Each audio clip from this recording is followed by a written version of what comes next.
Hai semuanya, karena baby aku sekarang sudah umur 9 bulan, hari ini aku akan share ke kalian peralatan apa aja yang emang kepakai dan yang gak kepakai untuk siapin empasinya. Nonton terus ya.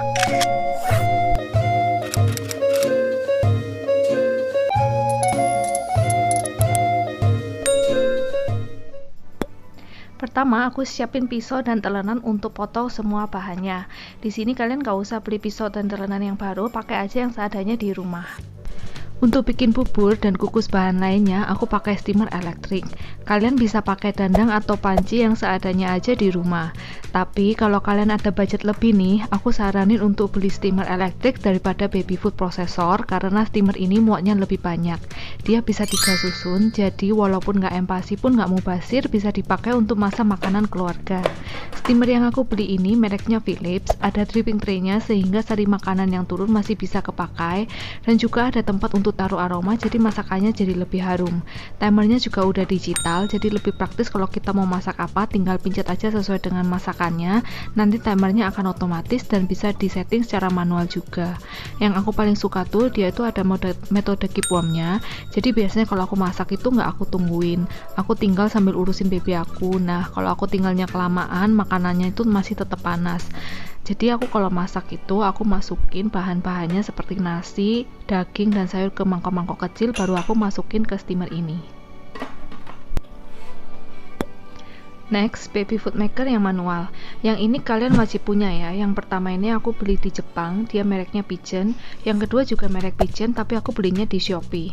Nah, baby food maker ini gunanya untuk nyaring makanan yang udah kita masak, karena kalau 6 bulan itu teksturnya harus super halus. Jadi ini bakal kepake banget. Yang aku beli di Shopee ini udah dapat peresan jeruk, terus dia juga dapat alat serut untuk marut makanan. Dia juga udah dapat tutup ini untuk simpen makanan ke kulkas, dan ada saringan juga, ini saringannya halus banget. Terus dia juga udah dapat mangkok sama tumpukannya, dan ini semuanya bisa ditumpuk jadi satu, jadi bisa dibawa kalau kita misal mau traveling, tinggal masukin tas aja, dia nggak makan tempat.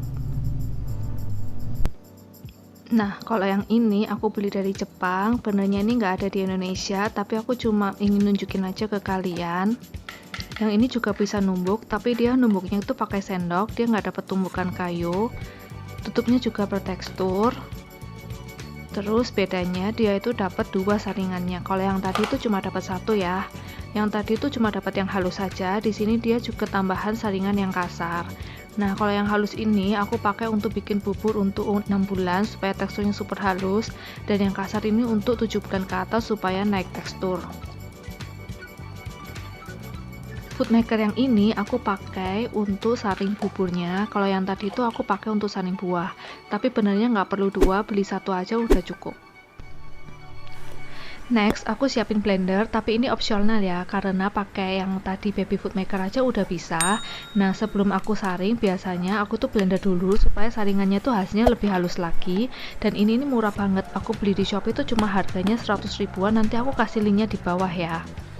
Dia ini kecil, enak, untuk empasi tuh pas size-nya, tapi dia tuh juga kuat. Jadi untuk blender es batu tuh udah aku coba bisa.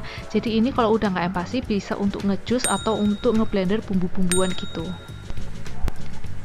Next, aku siapin slow cooker. Ini penting banget menurut aku untuk bikin kaldu.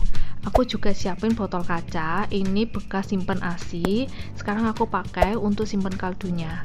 Nah, biasanya aku tuh masaknya itu malam, terus aku tinggal tidur, besok paginya itu bisa jadi 4-6 botol, terus aku masukin ke botol, aku simpan ke freezer, nanti kalau aku mau pakai tinggal aku panasin aja. Oh ya, kalian bisa pakai slow cooker untuk bikin bubur, jadi nggak usah pakai panci atau dandang juga bisa. Karena aku masaknya setiap pagi, untuk makan siang dan malam aku simpan di botol Heineken. Aku tuh suka pakai ini karena dia tuh ada milinya, jadi aku bisa tahu baby aku kalau sekali makan tuh berapa banyak. Terus juga ada seal ditutupnya, jadi kalau disimpan di kulkas itu lebih nggak aman, nggak kotor. Untuk botol minumnya, aku pakai botol dari Pigeon, dia itu ada 3 tahap, tahap pertama, tahap kedua, dan tahap ketiga. Aku juga sediain 2 pips, tapi ini aku pakai kalau lagi traveling aja.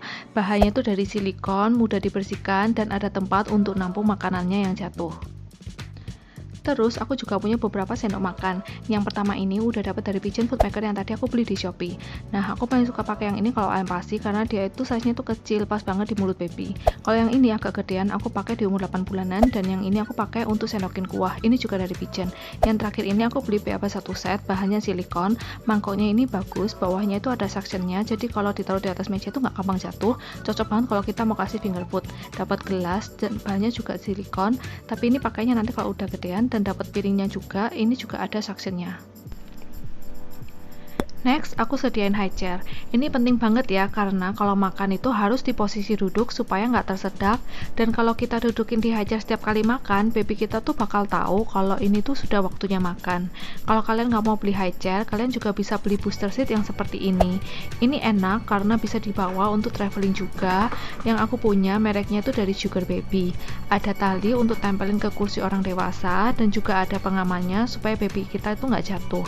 Yang ini harganya tuh lumayan terjangkau, nggak sampai 100.000 udah dapat booster seat. Untuk peralatan cucinya, aku pakai sabun cuci piring dari Slick Baby. Ini aman ya, karena dia tuh bahannya food grade. Dan untuk sponnya, aku pisahin khusus cuci peralatan baby, dan aku juga pakai sikat untuk sikat botol dan sikat saringannya. Setelah aku cuci, aku masukin semua ke Sunken Dish Dryer untuk dikeringin, sekalian bisa disteril. Karena menurut aku, baby di bawah 1 tahun itu agak rentan sama bakteri. Terus ini juga gede, bisa muat simpan semua peralatannya supaya tetap bersih. Aku juga beli buku tentang empati. Ini membantu banget untuk aku karena selain ada resep-resep empatinya, kita tuh juga bisa belajar tentang keperluan gizi baby kita, supaya kita bisa membuat empati yang terbaik untuk baby kita. Yang ini aku belinya punya Dr. Meta, dan ini bisa dibeli di Gramedia. Next, aku akan share ke kalian barang apa aja yang udah aku beli tapi nggak aku pakai. Yang pertama itu silicone tray. Yang ini tuh biasanya untuk simpan kaldu, tapi aku lebih prefer botol kaca karena botol kaca tuh lebih gampang untuk dipanasin. Ini Fuja dari Baby Move. Ini biasanya dipakai untuk simpan makanan kita ke freezer, dan aku nggak pakai karena setiap hari aku masak, jadi aku nggak pernah bikin makanan baby aku untuk berhari-hari gitu. Aku selalu pasti bikinnya setiap pagi. Yang ini Fuja dari Newbie, bahannya itu stainless steel, biasanya dipakai untuk traveling juga. Dan ini aku nggak pakai karena aku biasanya tuh pakai bawa Hagen aja, aku taruh di cooler bag, terus ntar tinggal aku panasin kalau mau aku kasih ke baby aku. Nah, itu semua peralatan-peralatan yang emang aku pakai untuk empati baby aku.